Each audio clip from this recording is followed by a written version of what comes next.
suicidal. I am not suicidal, and I'm innocent. I could have said that I was guilty a long time ago.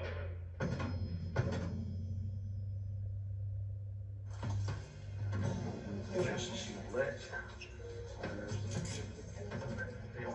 Step over.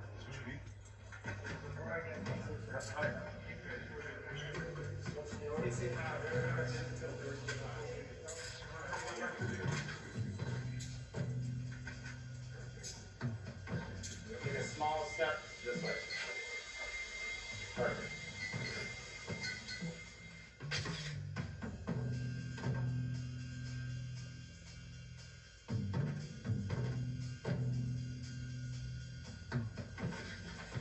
Jussie Smollett, we're the ERT team, emergency response team. We handle all the high-profile guys. We had R. Kelly when he was here. You're in safe hands with the whole situation. A highly professional group of guys there. Appreciate that.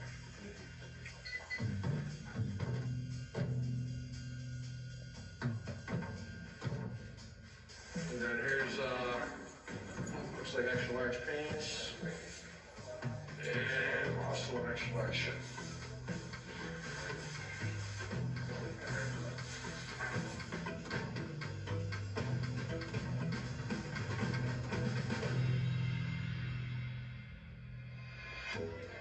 Jussie Smollett, an actor who films the hit TV show Empire here in Chicago, told police he's the victim of a hate crime that took place near his Streeterville apartment. Everybody immediately thought this is what Trump's America is like. You had people in MAGA hats chasing after a black man in the night, tying a rope around his neck, calling him racist slurs, calling him homophobic slurs. The idea that a modestly prominent actor on a TV show gets jumped in the middle of a very cold night by two people yelling that it's MAGA time and putting a noose around his neck, you couldn't write that better. Everybody knows he lied, right? Am I supposed to pretend that that's up in the air? When I heard that a black gay man had been attacked in Chicago by white Trump supporters, sounds about white to me. Look, I've been a cop a long time, 3 decades.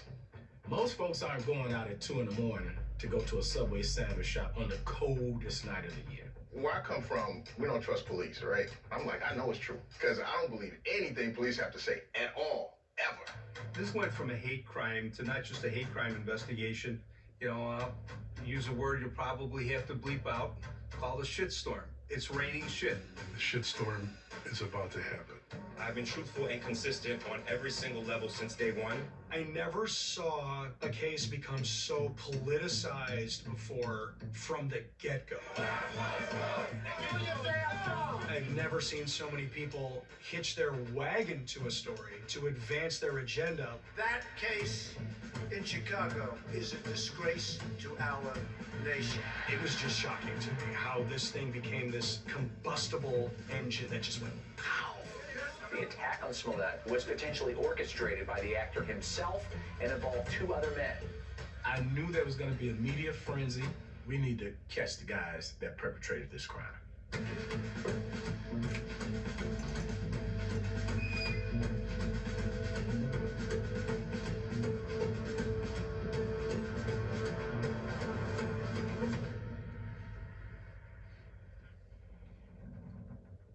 We were the ones that did it.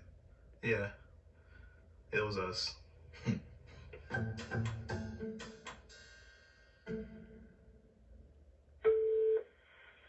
William. Yes. Hello? Yeah, What's going on? I just need a police to come by. I work for the Army. I don't really want to say his name, but some guys, I don't know if they jumped him or something like that.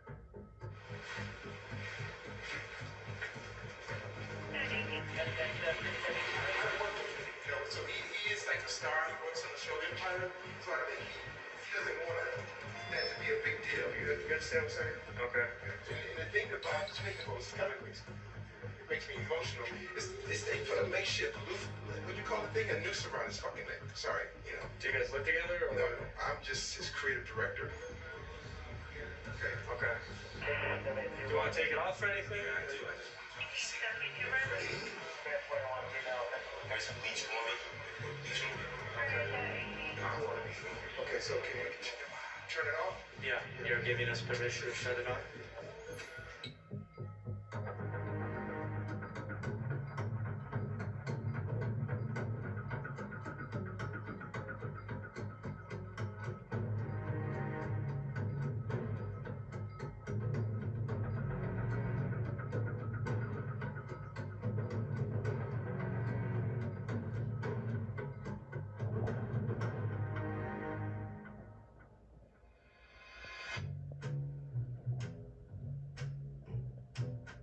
A radio producer and I went out in front of our building, and we brought a ton of props.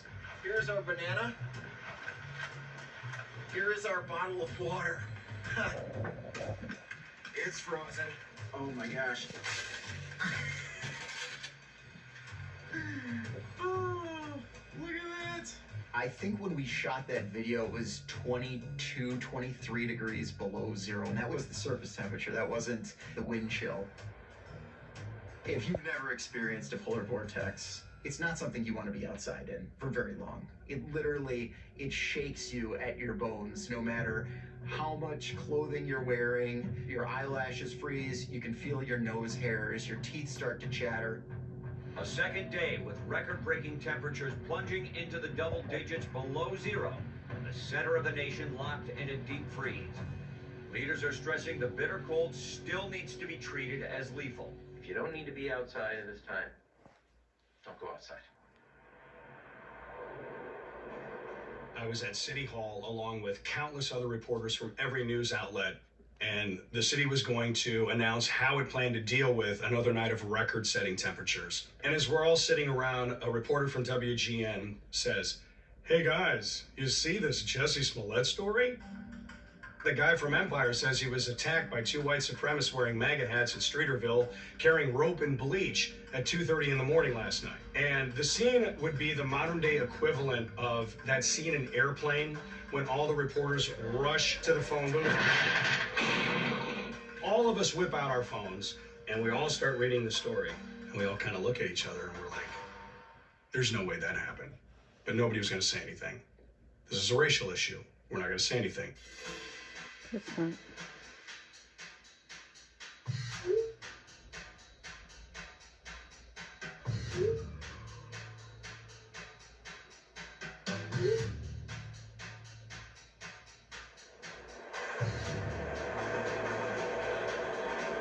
In 2019, we were a few years into the Trump presidency, and the idea among what you might call good-thinking people is that racism was on the march in America, that it was more overt than it had been before because of Trump's obvious casual bigotry and the fact that people feared that his bigotry was giving entree to his fans to express their own previously sublimated bigotry in new ways. So that was around. Racism was on the march. The country was being run by Archie Bunker.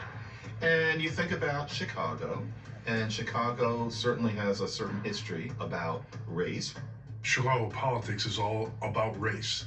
It's all about tribalism. That's what it is. And we pick our politicians based on their tribal identity.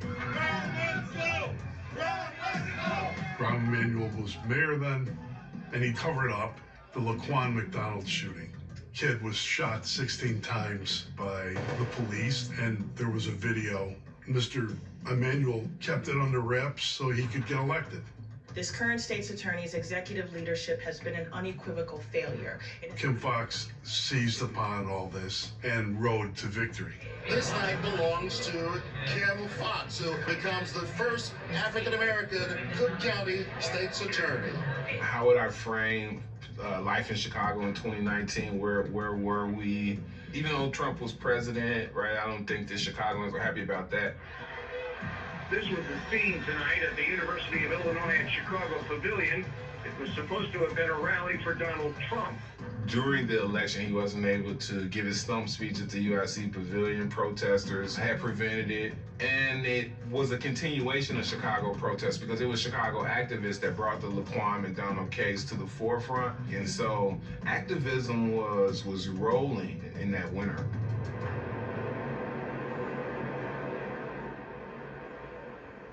A friend of mine had sent me a screenshot of the front page of, I believe, a TMZ article that showed that Jussie had been attacked. I went to my brother, ran to him, and was like, yo, mission accomplished. We did it. So we're like, good job. Now we've secured the payment of our $500 that he owes us, because he only wrote us a check of $3,500, and that was the day we were supposed to leave for Nigeria.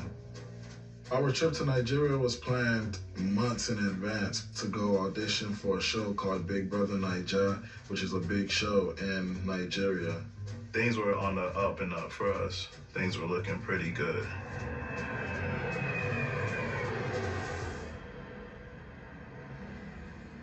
I do my newscast that night, and I go home, and I call one of the public information officers at the city of Chicago at 10:45 at night. He answers his phone. And I'm not going to give his real name. Let's just call him Steve. And I said, hey, Steve, so what's the deal with this Jussie Smollett story? And Steve goes, oh, my God, it's a bunch of bullshit. It never happened. And I said, well, can I quote you on that on the record? And he's like, no. He goes, just tweet out that Chicago police are taking this very seriously, but that we're skeptical. Now, if you've ever covered any sort of police department, you know that a public information officer will never give you anything demonstrative. Every statement is police are investigating. We have no information at this time. As we get more information, we will give it to you. They'll never give you anything with any color to it. The fact that a public information officer went on the record and said, we're not buying it, made my jaw hit the floor. Cops, especially those who spend any time as a detective investigating crimes, have a pretty reliable pass-fail test, smell test, we'll call it. This one did not pass the smell test at all, not even a scintilla. The possibility of two individuals walking around one of the most affluent areas of the city of Chicago at 2 o'clock in the morning wearing MAGA hats is, again, something that just defies all credibility. After I got off the phone, I tweeted out, Chicago police are taking Jussie Smollett's claim seriously, but they are skeptical. I went to Twitter. I was shocked how many news outlets went with this as truth. A lot of newspapers went with the headline, Jussie Smollett attacked in racially motivated incident. That's not a true statement. The true statement in the headline that you should have gone with is, Jussie Smollett says he was attacked in a racially motivated incident. And I was equally shocked by how many people then retweeted these articles as truth. Nancy Pelosi, Kamala Harris, Joe Biden, these racially motivated incidents in America need to stop. And I responded to them on Twitter and said, you may want to find out if this is true or not before you comment on it. Because anybody who knows the city of Chicago knew this story was made up. And you were going to look bad. I woke up the next morning and my tweet was filled with hate speech and personal attacks. Black Lives Matter activists, to Ray McKisson, people going after me personally. I didn't say that I didn't believe Jussie Smollett's story. I didn't, but I didn't say that. I said Chicago police didn't believe Jussie Smollett's story. Everything I reported, I attributed to the Chicago Police Department. Therefore, it was factually true. They did, in fact, say that. I get a call from some detectives who I knew who I'd worked with previously, and they wanted to know if they could come by and see me at the hotel. They're looking at all the video that there is in the neighborhood and trying to see what sort of leads they can generate. I spent 33 years of my life with the Chicago Police Department, and I culminated my career as the chief of detectives.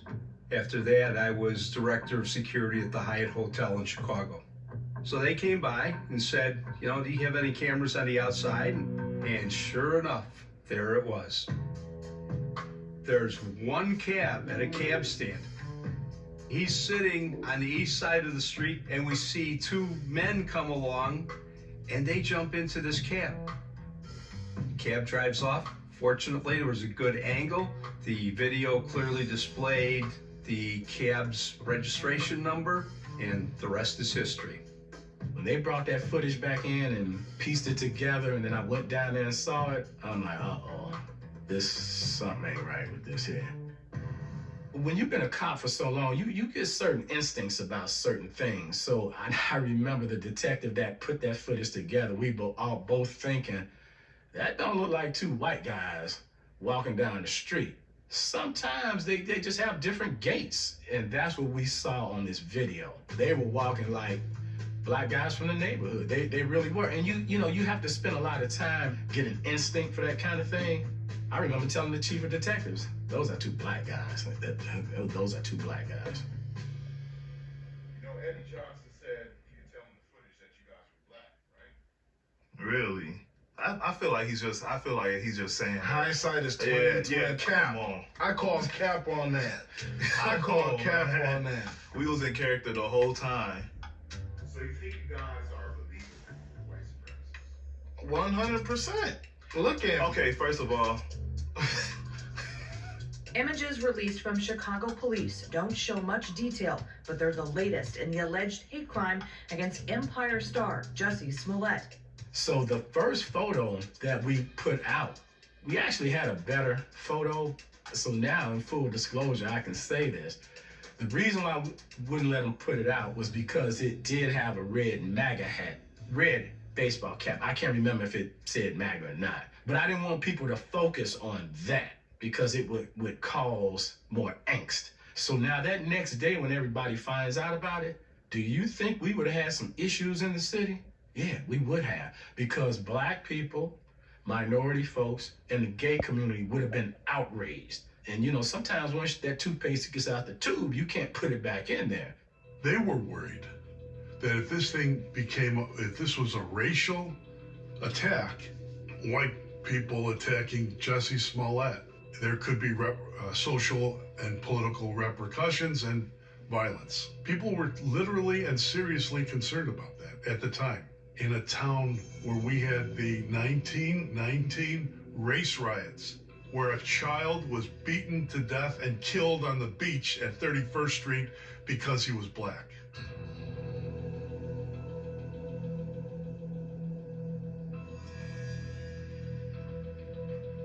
This is Chicago. This is Chicago race relations. 1960s, Dr. King is here leading the civil rights movement. There's an iconic photo of him kneeled over after being hit in the head with a rock by a mob of white people who were violently protesting his plan to come here and integrate housing in Chicago. Oh, I've been hit so many times, I'm immune to it. So, of course, I had no reason to disbelieve Jussie when he says that he's walking in a white neighborhood in Chicago and is attacked by racists and Trump supporters. Of course, I believe him.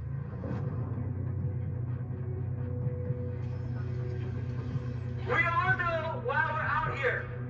Jussie Smollett was attacked in a racist, homophobic attack by members of the MAGA movement, and we are done with it.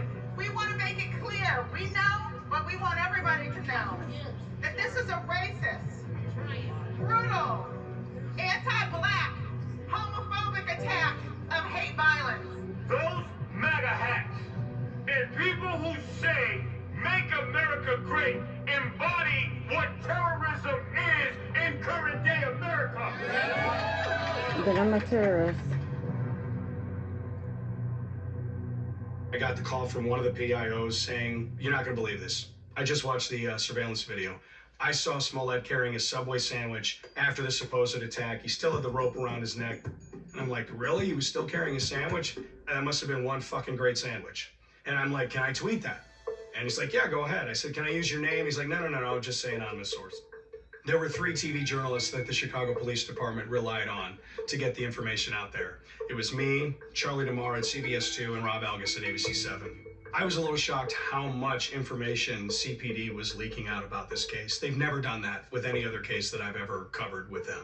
We joke about it. You know, I'd get the call, hey, this happened. I'm like, hey, have you called Algus yet? No, somebody else is calling Algus. I'm like, okay. I didn't really know why, other than a lot of folks in the media were reporting this as truth, so perhaps CPD wanted to combat that narrative. There's a very tight-knit community here. The Chicago establishment, the cops, the lawyers, the state's attorneys, the judges, the defense attorneys. People talk. And when people talk about something that's very obvious, people are going to come to conclusions. The Troubadour concert. So in addition to me being a television executive and researcher, I also DJ. One of the promoters that I work with booked Jussie Smollett at the Troubadour before this happened. I was already set to DJ this show. This was not like this thing happened and then promoter booked him and put him at the Troubadour. This was already supposed to happen. When this happens, the ticket sales poof, exploded. The promoter hits me up and says, hey, we're not gonna have you DJ because he wants to use his own DJ, but this thing is like oversold. So I just need you to just come and just lend a hand. So I was like, okay, yeah, cool, I can do that, no problem. I've done a ton of shows at the Troubadour. I have never, before a show, been sitting in that bar area, looked out the window and seen that many people, ever. There was a little bit of like, man, I hope nothing happens out here. Because I know a lot of right-wing people were like, F Jussie. You know, it was like a lot of that sort of, those kind of negative comments floating around in the atmosphere. Here he is doing a show at a very public place, middle of Los Angeles, a ton of media, right? It's just like a spectacle. And I was like, man, I hope nothing happens. So Jussie takes the stage, and it's a good show. Like he's doing his thing, the dude is talented. But during the middle of the show, and this is when I trusted my instincts. This is when I came to the realization that this is not real. I was bruised, but my ribs were not cracked. They were not broken. I went to the doctor immediately. Frank Gatson drove me. I was not hospitalized. I'm listening, and I'm in there. My heart is in there. I'm like, this is what's up. Wow, we're getting it straight from the horse's mouth. And above all, I fought the fuck back.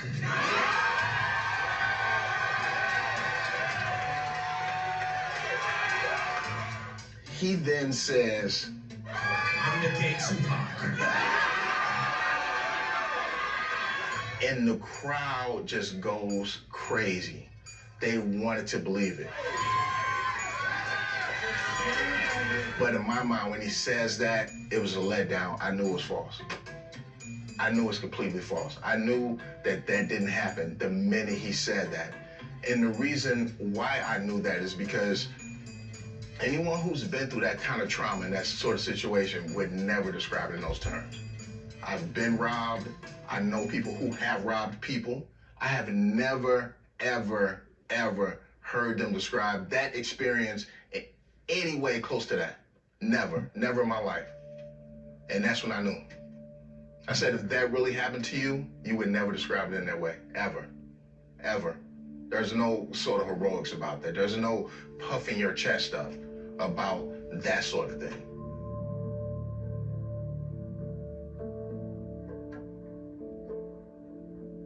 When I first arrived in Chicago after being told to go there to cover the Jussie story, we're about like a week and a half after the crime actually happened. So the story's already been international news.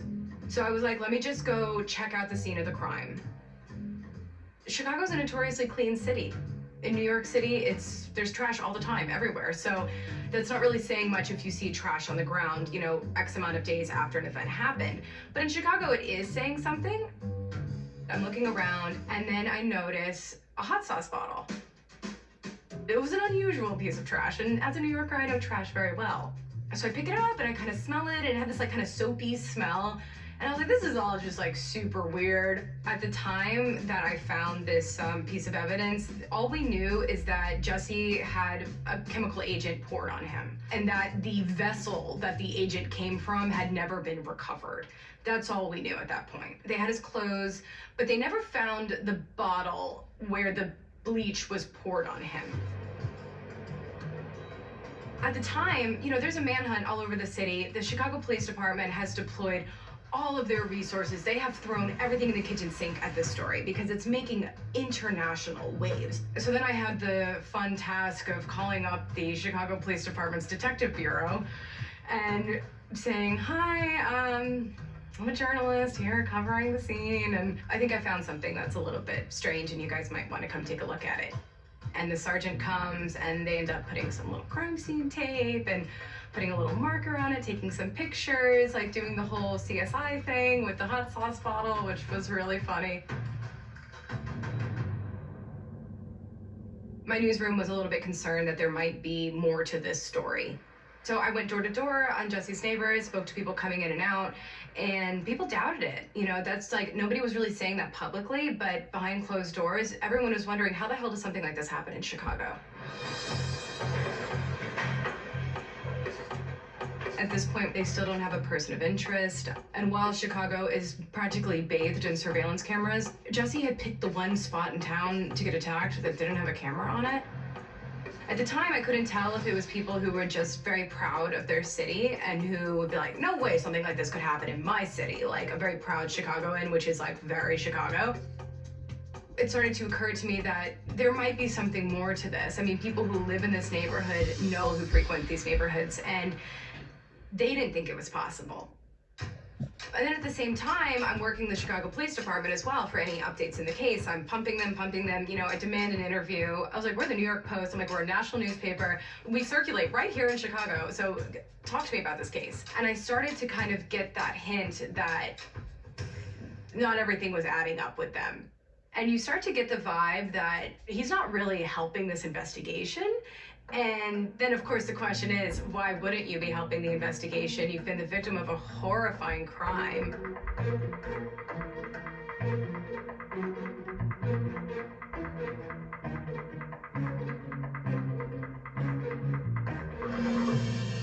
You know, as journalists, we are often called to report on uncomfortable truths, and it is a difficult part of the job. And then you also, it's a scary time to be gay. You know, I'm a gay woman. Looking at Jussie's story and seeing how he was the victim of a hate crime, and you know that's a fear that you have. Anytime I walk I walk down the street holding hands with my wife, I have to worry about being the victim of a hate crime.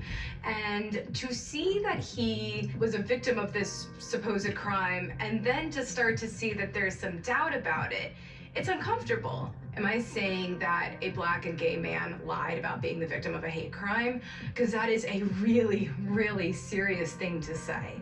And I really didn't want to be the person to say that.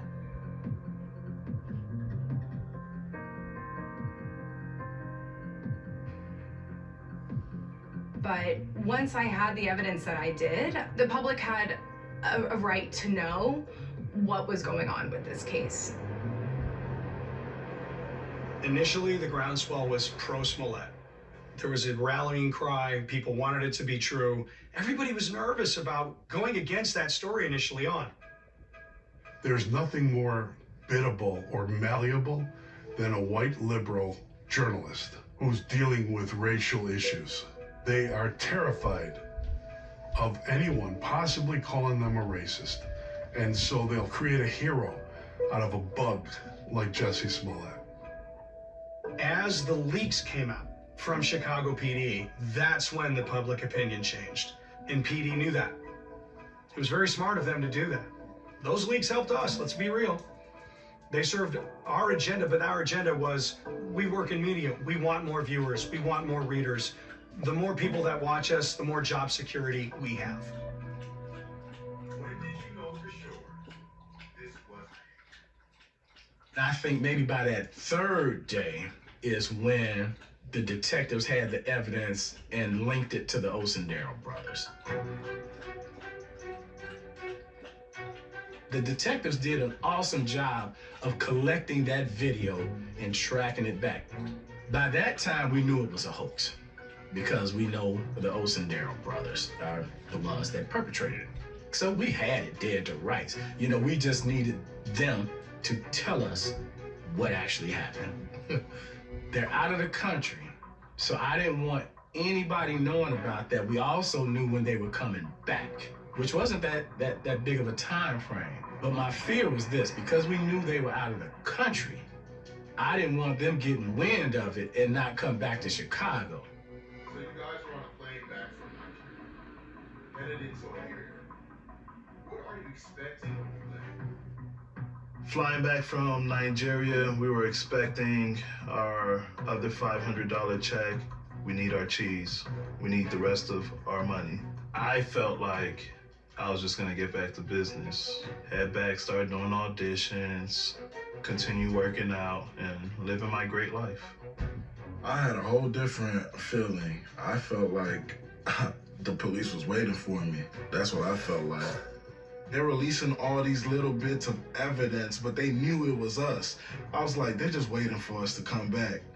And lo and behold, when I was getting off the plane, the customs agent was checking everyone's passport. And when they got to me, they pulled me aside. 2 big-ass police officers came up. I went with them, I was like, damn, it's over with. They got me. It was like a movie itself. It was like a movie. The Chicago Police Department confirming they've been talking with 2 people of interest in the case for